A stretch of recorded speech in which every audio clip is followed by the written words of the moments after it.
Good morning and welcome to High Philosophy with Mystery. We do this every morning around 9:30 here on Bigo. My ID is Killing Times, KILLINTYMES. I'm sorry. Um, but yeah, this is a little book called The Manual for Living. It's been through a lot because I've had this book for a long time and it's helped me through a lot through addiction, heartache, depression, um, extreme happiness, stuff like that, because you have one, you know, one without the other. But today we're talking about a little chapter out of this book by Epictetus called Manual for Living. And it's called Exercise Discretion when Conversating. Self-importance is not the way of the true philosopher. Nobody enjoys the company of a braggart. Therefore, don't oppress people with dramatic stories of one's own exploits. Nobody cares how much about your war stories and dramatic adventures, though they might indulge you for a while to appear polite. To speak frequently and excessively of your achievements is tiresome and pompous. Hello, Kapow. Uh, you don't need to be the class clown, nor do you need to resort to other indelicate methods in order to convince others you are clever, sophisticated, or affable. Aggressive, glib, or showy talk should be completely avoided. It just lowers you in the esteem of your acquaintances. Many people casually pepper their speech with obscenities in an attempt to bring force or intensity to their speech or to embarrass others. Refuse to go along with such talk. When people around you start to slip into indecent, pointless speech, leave if you can, or at least be silent and let your look of seriousness show that you are offended by such coarse talk. Um, that that goes to like that. I say this all the time. Bad people talk about other people. They like to gossip. They like to talk shit about somebody. They like to do this. Oh my God, did you hear what so and so did? You hear that their kids got taken away because this happened because they're talking about other people and don't really know the story. So bad people talk about other people. Good people, they talk about things. Things, right? We're gonna this apple tree, we're gonna have a harvest, things like that. Um, and that's fine and dandy, but great people talk about ideas. We talk about ideas and to the extent to not convince people but to just have open conversations, really. Um, and that's kind of where we should start to strive to be. Stop talking about your neighbor, talking shit about them. Let's start talking about how much good we can do by them by being better people. You know what I'm saying? Offensive glib talk really, it really doesn't do anybody good. Like if you want to sit there and ridicule somebody, even if it's to their face, like did you really need to do that, blah blah blah, all that, like if you just go off on a tangent because somebody either annoyed you or you felt offended, uh like nine times, I'm gonna say 9 times out of 10, person really didn't mean to be offensive. It's just the truth. Shit happens. Like people say what they're gonna say. I mean, you can't control that. And that's the thing, is like a lot of people want to control what other people say and think. And that's why they do the things they do. They try to buy the big house and the flashy cars and all the other bullshit that goes along with it. And then they feel that they have to talk about other people. Oh, they don't have it as good as I do, or I have it better than them, or blah blah blah. I did this, I did that. Those people that are always talking about themselves and how much better they did something over you did. Um, won't let you get it if you're trying to talk about you and then somebody else talks over you about themselves, or you're trying to talk about just completely other things, or kind of like disrespect we had today, like or this weekend, where somebody just tells you to shut the fuck up because we're not trying to be friends. um I mean, I'd rather somebody do that to me. um at the same time, it's still a little bit disrespectful when you're in the middle of a story and somebody tells you that. But again, it's how you take it, right? We all could have different choices and outcomes, and um, yeah, that's how we need to be. We need to start using more discretion in how we talk, because what are they saying? Like, there's a lot of people online saying, your words are spells, because that's why we call it spelling.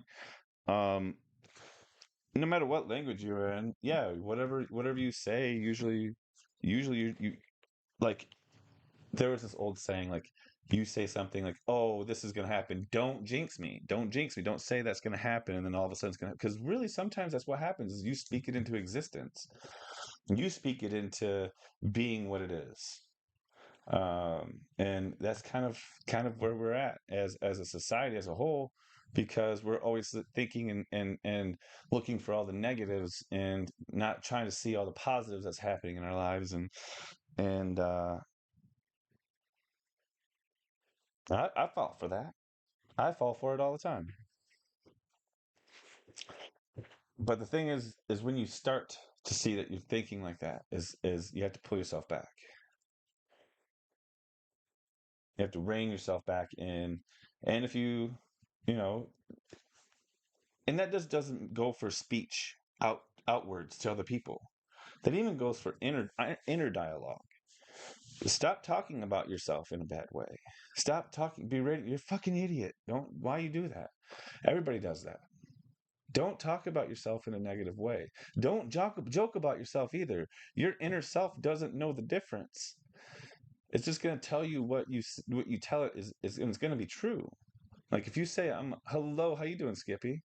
If you say I'm a horrible person, or I'm clumsy, or this happens to me because of I'm this way or whatever, yeah, of course that's going to happen to you. But if you go the other opposite way, it's like, yeah, I'm a winner. I'm going to be lucky today. Today's my day. Today, if you wake up every day saying, or even go to bed saying, thank you for whatever problem you have, say thank you for already finding a solution for this. Thank you for already finding a solution for that. Thank you for already bringing me the means to do this. And then if you keep doing that, your mind will always look for those means, those things, those ways to achieve your goals. So the more you talk about good about yourself, the more you talk good in the world, the better you're going to be. Because like I believe like your words have effect on everything. Quantum entanglement. It's another word for it too. Your words and your actions have effect on everything. So it's a little high philosophy with Mr. E. Let's go with another chapter.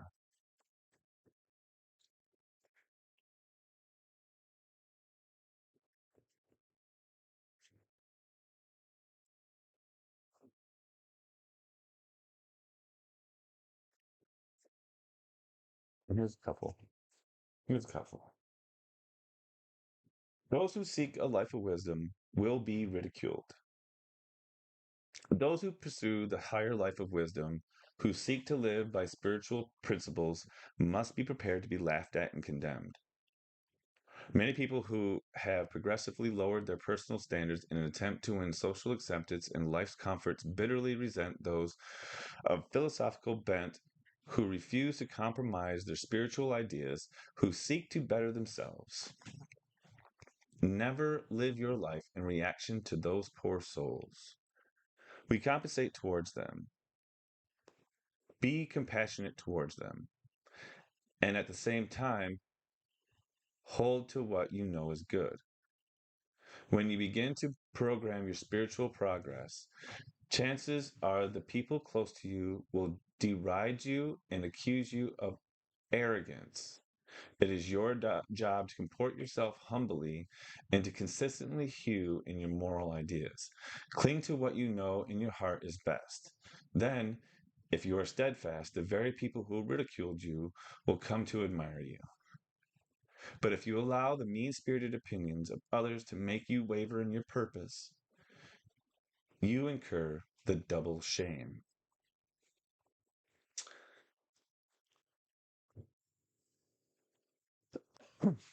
I'm going to tell you for a fact, not just, you won't be ridiculed just by other people who aren't on the same spiritual path by you. You'll be ridiculed by yourself because you are your worst critic. You'll start thinking and feeling like something's going wrong in your life because things are changing. Things aren't the way they always used to be. Things are because you're doing things differently. You're going to think and feel like you're going against nature, like you're going against everything that you've ever known. And that goes along with this little book called The Four Agreements because it talks about domestication of the humans. Domestication from the beginning of about what this is, what you are, what who is this, what that is over there, what that's hanging on the wall, what is this, what is that?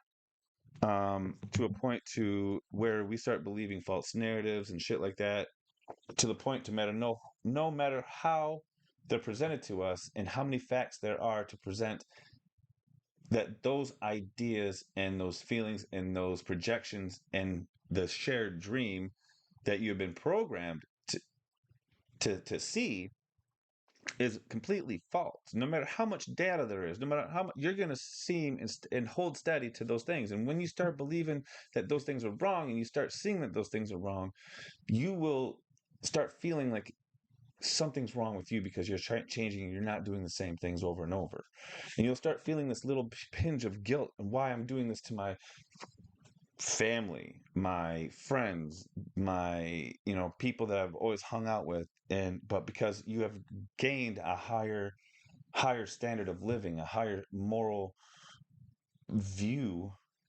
Not that you are arrogant or anything, it's just that you want to change and live your different life. And you're going to always get that from everybody. So it's gonna suck. Those who are steadfast, those who are willful and determined,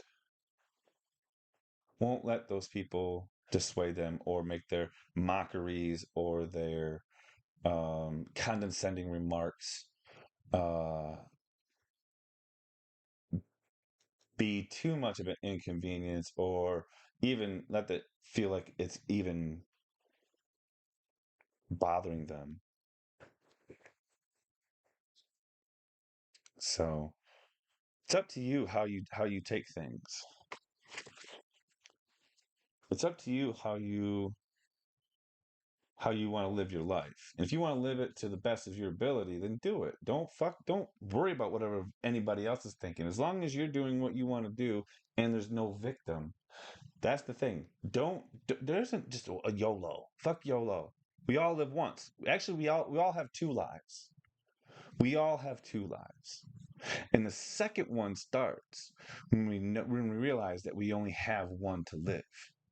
What that means is right now we're all being like, we were for the longest time, I need to do this, I need to get a job, I need to go to college, I need to do this, I need to do that, I need to, and then we waste half of our lives, most of our lives, 80% of our lives, working and doing this and doing that, things we don't want to do, things we feel that we shouldn't be doing, and then we realize that, oh shit, this is it, this is all I got. And then we start living, then we start embracing life. And that's what usually what women call a midlife crisis, or what men call uh I don't even know what we call it in women. It's like I don't know. I don't even think there's a word for that. What's going on, Sandra? How you doing? Jinx, what's up? Um, but we start having these realizations, and when we start realizing that we only have one life to live, is that's when we're going to start living our best lives. It's when we need to start living our best lives. And that doesn't mean going and back and repenting for everything that you've done, and using what your past as some martyr jumping point to say that I've done this in my life, I've done that in my life. This is the only, yeah, shit's happened in my life. I've been a druggie. I've had addiction problems. I've had woman problems. I've been divorced twice. um, I'm not perfect. Never ever said I'm perfect. I've never said I'm going to be perfect. What I'm going to do is I'm going to try to have a better understanding of myself so I can be better every day, every minute. Not just for me, but for everybody. Because like I was just got done telling her son, like we all live, we all die. It's not what we came in with. It's not, and because we can't take nothing with us. It's what we leave behind. I don't want to be remembered by that, by some wow, alcoholic drug addict. No, that's not my goal. Never has been and never will be. And that's the big thing. And this is a big thing that I realized is that when you do start making these changes, like I said, those who seek a life of wisdom will be ridiculed. We do. We get ridiculed all the time because we start changing and setting up boundaries that people once used to cross. We set up boundaries. And I'm talking about one like my ex-wife, my son's wife. I put up boundaries, and she got super mad. She got really mad because I was growing up and saying that these things aren't healthy. These things aren't normal. You know, need to stop doing these things. And she's still ridiculing me and calling me a bitch and all this. Oh, just suck it up. I'm not being mean. And like that's the type of entitlement that they get. Not entitlement. It's a privilege you gave them, and when you start taking that privilege back, that's when people start getting mad. But yeah, those who seek a life better than the one that they had will always be ridiculed by the people that were there when they were fucking up. Always, always, because it's never what you are doing now or when you're doing it now or when it started to change.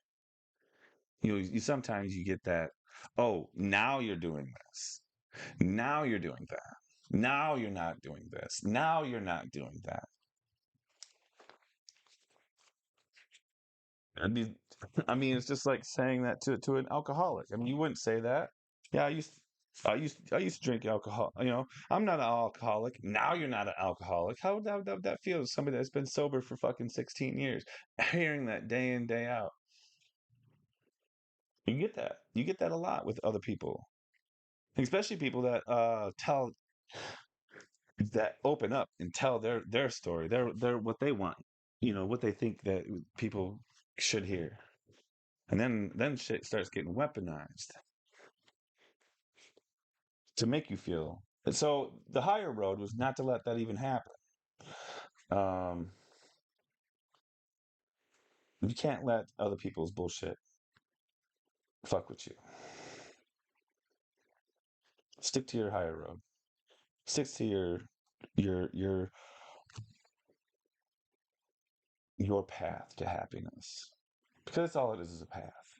And there's really no destination. You just try to be happy along the way. Happiness isn't a destination. Happiness is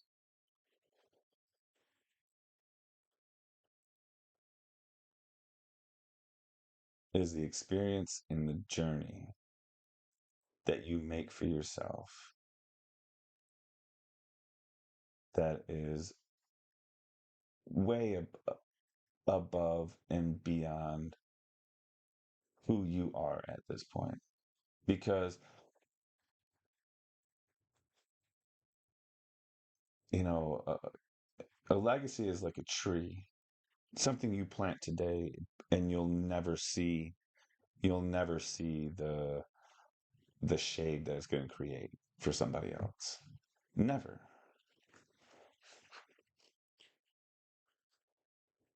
But and that's fine if nobody's there to nobody's there to see you're good, or you're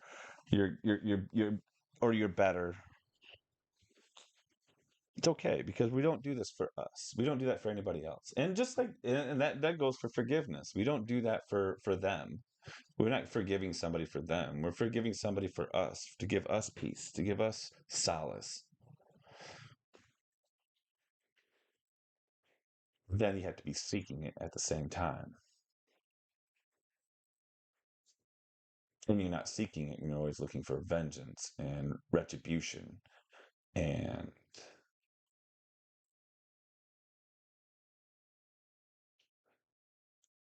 holding on to grudges. What's going on, Quentin? How you doing? None of that shit can happen.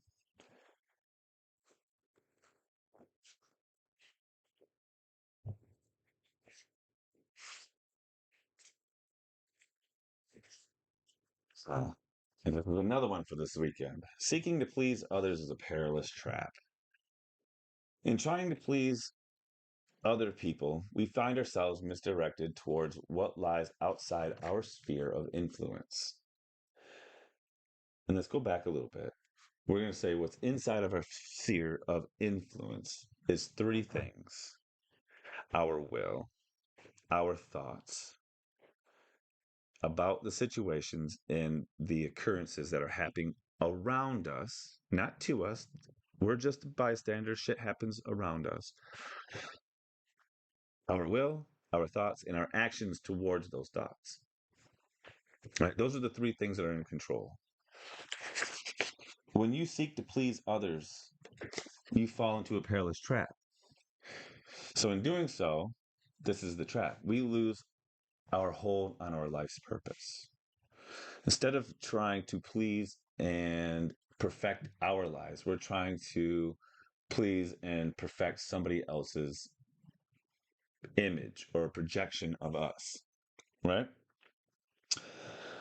Um, in doing so, we lose our hold on our life's purpose. Content yourself with being a lover of wisdom, a seeker of truth. Return and return again to what is essential and what is worthy.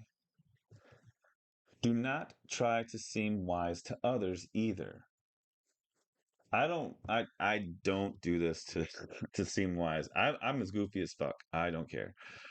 I share this wisdom. I'm not trying to say like I wrote this. Um, I'm just trying to live my life by this as much as possible. If you want to live a wise life, live it on your own terms and in your own eyes.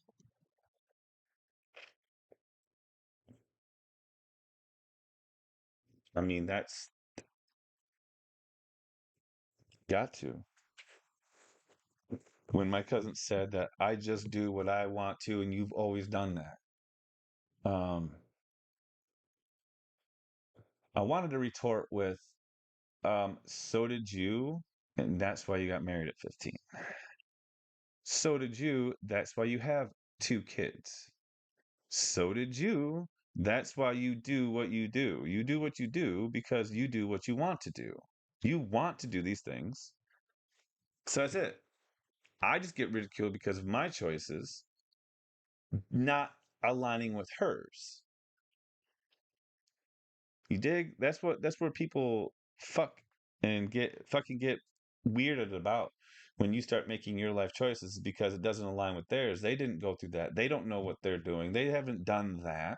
I get that a lot. That's not what I would have done. Well, that's fine. It's not what you've done. It's not what I did, but it happened. It happened. So what do we got to do? Just move on and learn from it, right? I wouldn't have done that. Well, a lot of people wouldn't have done a lot of things. I wouldn't have done a lot of things other people have done. Doesn't make me better. Doesn't make me give me the right to fucking sit there and ridicule them because I didn't do it their way. I'll be right back. I need some coffee.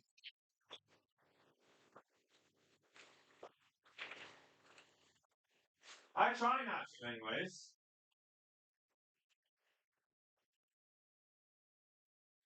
It's bedtime. What I did wrong.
Just give me 5 minutes.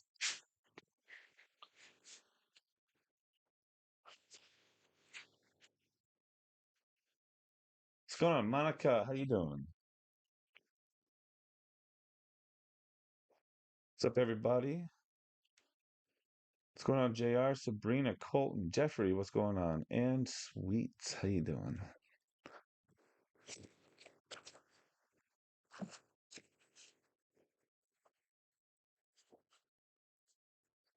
It's during our darkest moments when we must focus to see the light. Aristotle. Hello, Prester, Pirouette. How you doing?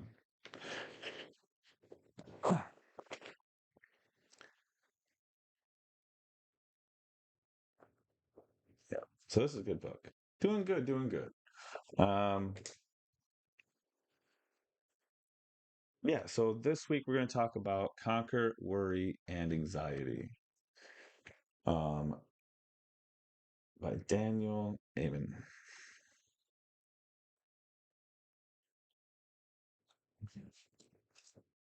Marjorie Fulkin. So this is one we're gonna read. I'm gonna read this week, and we're gonna talk about it as we go through it. Um, I might put it up on YouTube. So, hello, Makuch Creamy. What's going on, Nika? Nita? Hello, Marie. Thank you for the tabs. It's about, well, yeah, even philosophy books about the human brain. Ah, Mabuhay, ¿cómo está? Hello, Lily. What's going on, Jaden? How you all doing?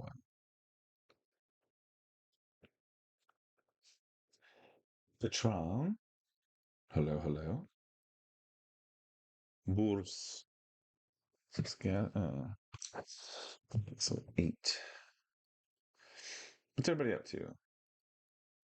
Oh, no worries, no worries. What you been up to today? Lily? Johnny, Johnny. Oh shit! I should have used the.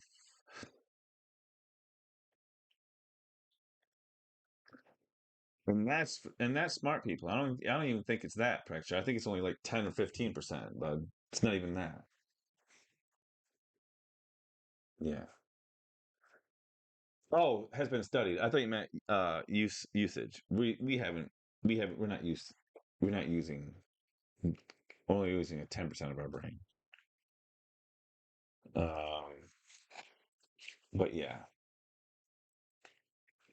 this is a good book. So I might read this online and go over some stuff. I like this book. Okay, so I'm gonna read this little story that he has in front. Um, so this doctor, he's a I guess an MD. So he's a medical doctor. He lives in Washington D.C. So one morning it was 6:30 in the busy emergency room in Walter Reed Army Medical Center in Washington D.C. I was putting on my white scrub coat as I walked through the doors into the unit. It was my third day as an intern, and the emergency room would be my home for the next month. Down the hall from me, a woman was screaming. Curious, I went to see what's going on. Beth, a 40-year-old patient, was lying in a gurney with a swollen right leg. She was in obvious pain and screamed whenever anyone touched her leg. Bruce, a brand new psychiatry intern like me, and Wendy, the the internal medicine chief resident, were trying to start an IV in Beth's foot. She was anxious, scared, and uncooperative. Also, she was hyperventilating. A blood clot in her calf was causing a tremendous swelling. The IV was necessary so Beth could be sent to the X-ray department for a scan that would show exactly where the clot was, allowing surgeons to operate and remove it. With each stick of the IV needle, her swollen foot, Beth screams even louder. There's been a lot of tension in the room. Wendy, can I try to start the IV? I asked softly. She handed me the IV, exasperated. I walked around the gurney to Beth's bed, established eye contact with her, and gave her a gentle smile. Hi, Beth. I'm Dr. Amon. I need to slow you down. I need you to slow down your breathing. When you breathe too quickly, all of your blood vessels constrict, making it impossible for us to find a vein. Breathe with me. Do you mind if I help you relax? I asked. I showed, I know some tricks. She said, okay.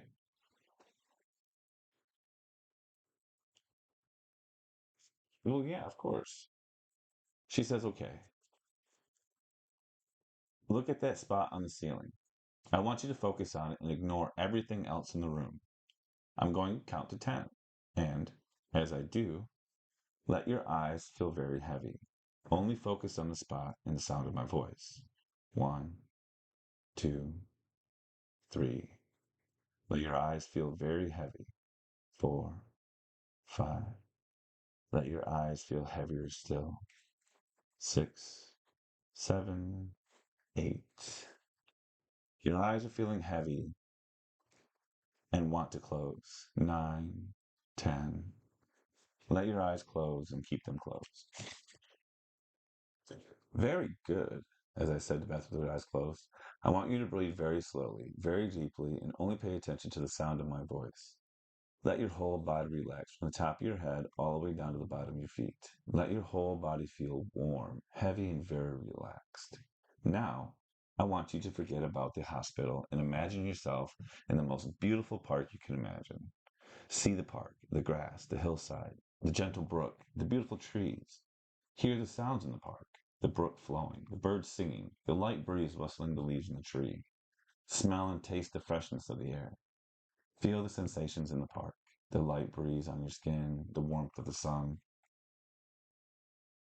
Now I want you to imagine a beautiful pool in the middle of that park. It is filled with special, warm, healing water. In your mind, sit on the edge of the pool and dangle your feet in it.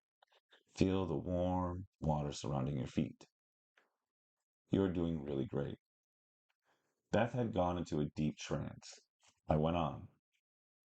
Now, this might sound strange, but many people can actually make their blood vessels pop up if they direct the attention to them.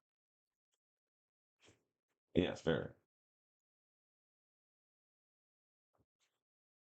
With your feet in the pool, allow the blood vessels in your feet to pop so I can put an IV in one and we can get the help you need. Still allowing your mind to stay in the park and feel very, very relaxed. And to my great surprise, the moment I made the suggestion, a vein clearly appeared on the top of Beth's swollen foot. I gently slipped the needle into the vein and attached the bag of IV fluid. Beth, I said softly, you can stay in the deep pool, deep, relax. Beth, you can stay in this deep, relaxed state if, as long as you need. You can go back to the park anytime you want. And with that, we willed a now tranquil and relaxed Beth to X-ray. Hello, Fat. How you doing? Josephina. Me for president. I don't know, man. Well, I don't know. Probably anybody could do it now. If Trump did it. When your mind works right, you work right. Virtually all of us have felt anxious at some point in our lives, and it's perfectly normal. Ah, bon dia. Hey. Uh, how we respond during these difficult times, however, can make all the difference in the world when it comes to the overall health and well-being. Tears, what's going on? How you doing? Unfortunately, many people self-medicate with alcohol, drugs, overeating, or wasting time on social media. All of these things give us temporary relief from the feeling bad. They usually only prolong the often exacerbate the problems. Chilling, same here, same here. Reading a little book. It's called Conquering Worry and Anxiety by Daniel G. Amen. Dr. Daniel G. Amen. Sorry. I drink a little bit, but I don't use I used to back from the meeting. Nice. How was it? Was it good? I used to drink a lot. Josephina, I used to drink a lot. Uh, and when I say a lot, I used to get drunk every night. And drunk, and I mean like 12 pack, a lot of beer. I used to get drunk every night. Um, and I smoke a little bit of weed now, but I don't smoke cigarettes. I don't waste my time getting all fucked up like I used to. And it's really just like It's like coffee to me, right? So, medicate with usually exacerbates problems. As a psychiatrist, a brain imaging specialist, and a founder of Amen Clinics, which is one of the highest established success rates in treating people with complex and treatment resistant mental health issues. I can assure you that the secret of overcoming anxiety, both now and for the rest of your life, is to work on optimizing your physical functioning of your brain. Why? Because simply put, when your brain works right, you work right in every area of your life. And as your brain becomes healthier, your ability to respond to everyday stressors, problems, and challenges increases exponentially, leading to fewer bouts of anxiety and a better overall physical, mental, and spiritual health. Later, I'll give you some strategies that will help you better care for your brain over the long haul. This is coming back in chapter 4, so stick around, guys. Um, but first, I want to walk you through some techniques, like the ones I used with Beth, to help you calm yourself down when you're in the midst of anxiety attack or other emotional or physical crisis. Let's start by taking a closer look at how our brain and function in a crisis. How your brain functions, how your brain and body function in a crisis. Damn, yo, can't fucking read. Hello, Zam, how you doing? Uh,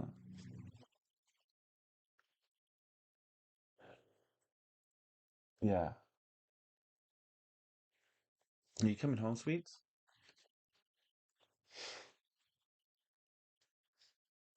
Maybe your sugar's off.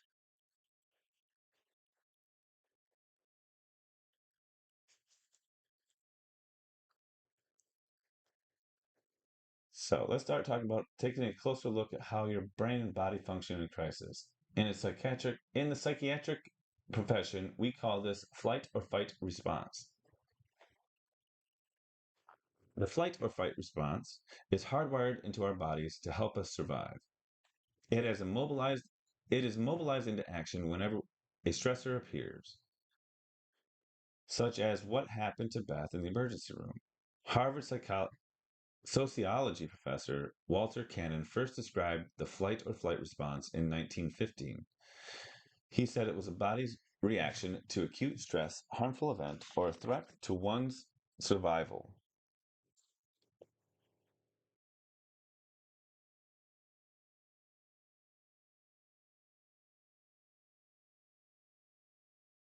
Do I know him? No, I don't. I will. Thank you, Josephina. I'm gonna look right now. I'm gonna look. I know he's a doctor. That's who we're reading. Doctor Amen.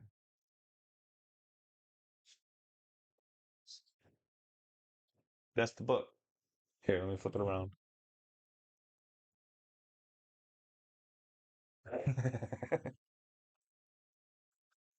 So that's what I'm reading from. Yeah, so that's kind of it's kind of right there with you, Josephina. I'll definitely look him up on Instagram though. Acute stresses activate the sym- sympathetic nervous system, which prepares you to either put up a fight or flee the dangerous situation. The flight or flight response is triggered by the amygdala.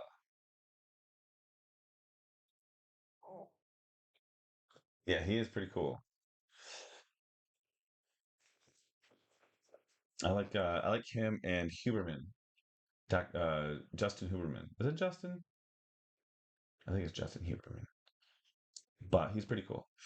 Um, the flight or flight, the fight or flight response is triggered by the amygdala, the almond-shaped structure of the temporal lobe that is a part of the limbic or emotional brain. When you become stressed, the amygdala sends a signal to the hypothalamus and pituitary gland to secrete adrenocorticotropic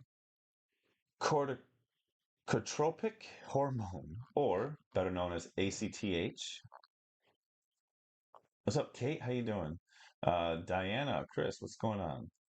Better known as ACTH. This in turn signals the adrenal glands at the top of the kidneys to flood the body with cortisol, adrenaline, and other chemicals to rocket you into action. The graphic on the next pages illustrates what happens to your body in the response that is set off. We all know what happens. This is just a map. Threat, your body, your brain's response creates the ACTH and then goes on. Slow digestion, your hearing diminishes, production of tears and saliva decreases, emotions are inhibited uh, to think about other things, heartbeat faster and harder, bladder relaxes, pupils dilate for better tunnel vision, pressure increases, muscles become tense, trembling may occur, muscles around hair follicles constrict, causing goosebumps. Brain vessels, blood vessels, I'm sorry, shunt blood to upper arms and upper legs, flight or flee, and away from hands and feet, which get colder. Veins and skin constrict, which means colder hand and feet, and send more blood to the major muscle groups for the fight or flight. Blood sugar levels drop or increase for energy, I'm sorry. And your brain has trouble focusing. Immune system starts to shut down. That is the flight or fight response. That is what happens during those times. Flight or flight response is part of the larger system called the autonomic nervous system, the ANS, or the autonomic because it processes uh, are largely automatic, unconscious, and out of our control, unless we train it otherwise. More on that coming up. What was that? It's all right. It's all right. I'm trying to try. Am I talking too fast? What's going on, Speedy? How you doing? How is everybody doing?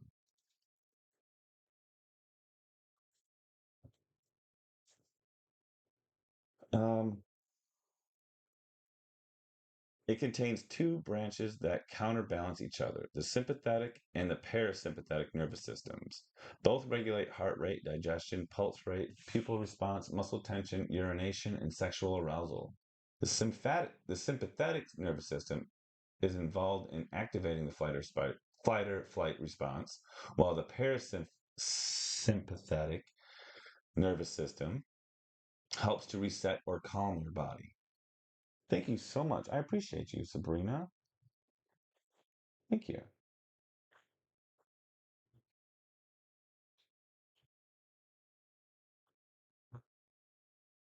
I appreciate you. What's going on, Chumai? Fake killer. Hello, hello. Um, Calm your bodies. Our very survival depends upon the fight or flight response, as it helps move us into action when there is a threat.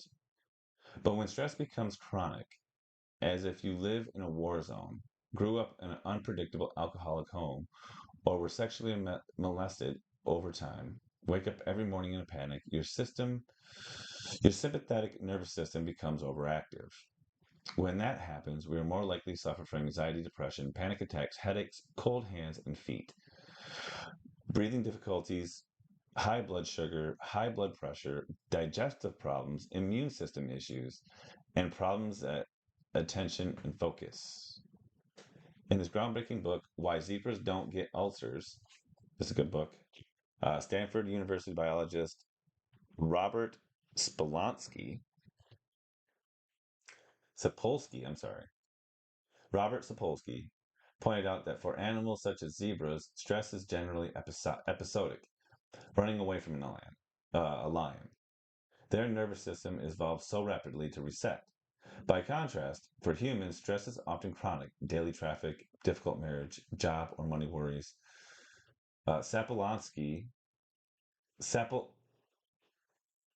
Sapolsky, I'm sorry, argued that many wild animals are less susceptible than humans to chronic stress-related illnesses, such as ulcers, hypertension, depression, and memory problems. He did write, hello, Angel, how you doing? Xana, how you doing? He did write, however, that chronic stress occurs in some primates. Dr. Sapolsky studies baboons, specifically individuals on the lower end of the social dominance hierarchy. In humans, one big stress, such as being robbed, physically attacked, or trapped in a fire, or multiple smaller stressors, such as fighting with your spouse or children on a regular basis, can turn on a chronic fight or flight response.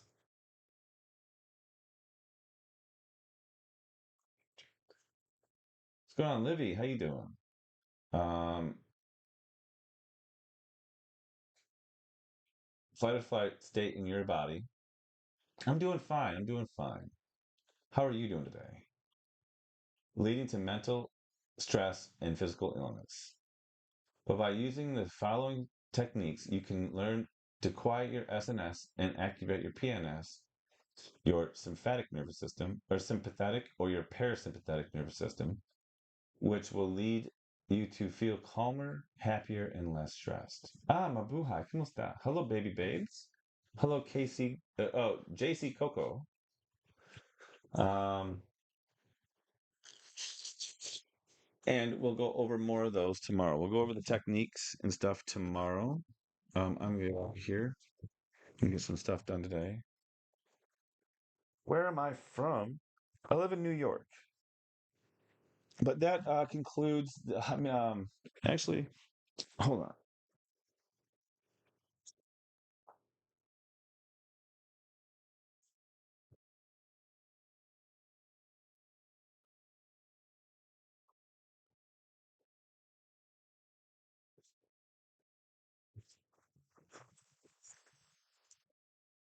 Thank you for stopping by and listening to High Philosophy with Mr. E. We do this every morning, 9 o'clock, 9:30. Um, so guys, stay tuned. And I appreciate you.